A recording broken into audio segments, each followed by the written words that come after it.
Hello doctor Naik, ഞാൻ വളരെ സന്തോഷപൂർവ്വം പറയട്ടെ, നിങ്ങളുടെ മുന്നിൽ ഇങ്ങനെ നിൽക്കാൻ സാധിച്ചത് എനിക്ക് ലഭിച്ചിരിക്കുന്ന ഒരു ബഹുമതിയാണ്. ഞാൻ പീസ് ടിവിയിൽ നിങ്ങളുടെ പ്രോഗ്രാമുകൾ ധാരാളം കാണാറുണ്ട്. താങ്കൾ ഒരു മഹാപ്രതിഭയാണെന്ന് ഞാൻ മനസ്സിലാക്കുന്നു.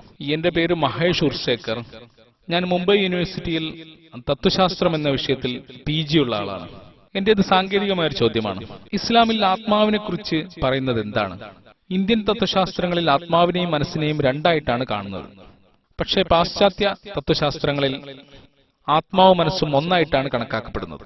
ഇസ്ലാമിൽ ആത്മാവിനെ കുറിച്ച് പറയുന്നത് എന്താണ്? എന്റെ രണ്ടാമത്തെ ചോദ്യം, ആത്മാവും മനസ്സും തമ്മിലുള്ള ബന്ധം എന്താണ്? മരണത്തിന് ശേഷം ആത്മാവ് ശരീരത്തെ ഉപേക്ഷിക്കുന്നുണ്ടോ? അതായത് എന്റെ ചോദ്യത്തിന് രണ്ട് ഭാഗങ്ങളുണ്ട്. ഒന്ന്, ആത്മാവിനെ കുറിച്ച് ഇസ്ലാമിക വീക്ഷണം എന്താണ്? ശരീരവുമായുള്ള ആത്മാവിന്റെ ബന്ധം എങ്ങനെയാണ്? മരണത്തിന് ശേഷം ഈ ആത്മാവിന് എന്ത് സംഭവിക്കുന്നു? താങ്കൾ പറയുന്നത് ആത്മാവും മനസ്സും ഒന്നാണെന്നാണോ? ആത്മാവും മനസ്സും ഒന്നാണോ എന്നാണ് ഞാൻ ചോദിക്കുന്നത്.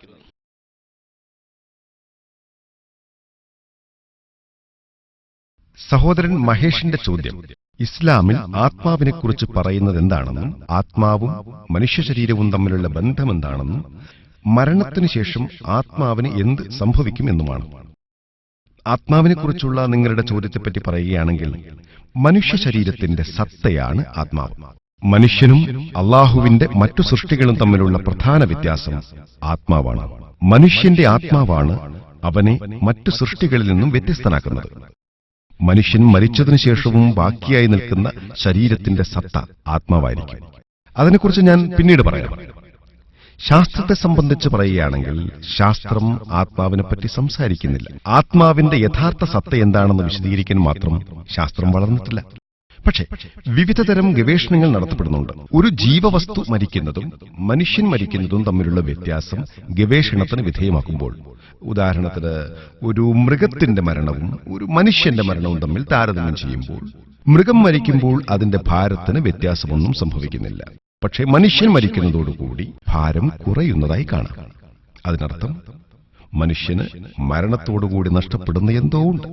പക്ഷേ ആത്മാവിനെക്കുറിച്ച് വിശദീകരിക്കാൻ സാധിക്കുന്ന തരത്തിൽ ശാസ്ത്രം വളർന്നിട്ടില്ല. ആത്മാവ് മനുഷ്യന്റെ യഥാർത്ഥ സത്തയാണ്.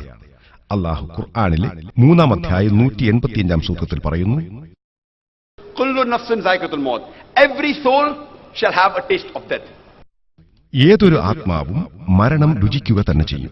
ഈ ലോകത്തെ ജീവിതമെന്നത് പരലോക ജീവിതത്തിലേക്കുള്ള പരീക്ഷണമാണ്. അല്ലാഹു ഖുർആനിലെ 67-ാം അധ്യായം സൂക്തം 2-ൽ പറയുന്നു,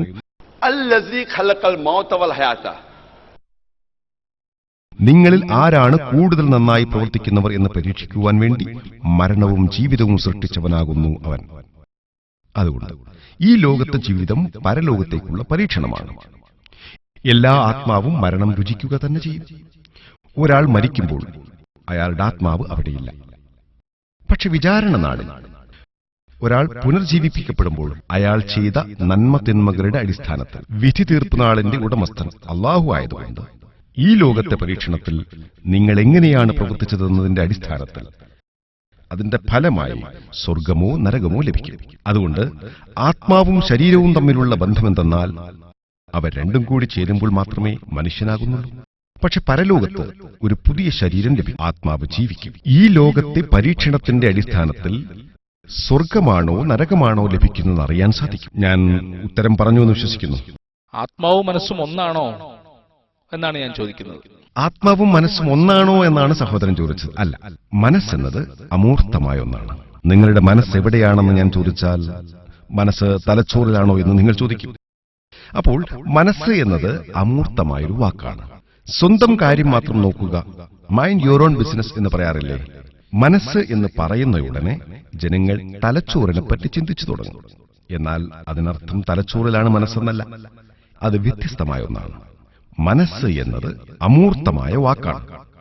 ശാസ്ത്രീയപരമായിട്ട് മെഡിക്കൽ കോളേജിൽ പഠിച്ച ആളെന്ന നിലയ്ക്ക് മനസ്സിന്റെ സ്ഥാനം എവിടെയാണെന്ന് എനിക്കറിയില്ല. സാധാരണയായി മനസ്സിനെ പറ്റി പറയുമ്പോൾ തലച്ചോറിനെ പറ്റിയാണ് ചിന്തിക്കുക. പക്ഷേ അത് അമൂർത്തമായൊരു വാക്കാണ്. ഞാൻ ഉത്തരം പറഞ്ഞു എന്ന് വിശ്വസിക്കുന്നു.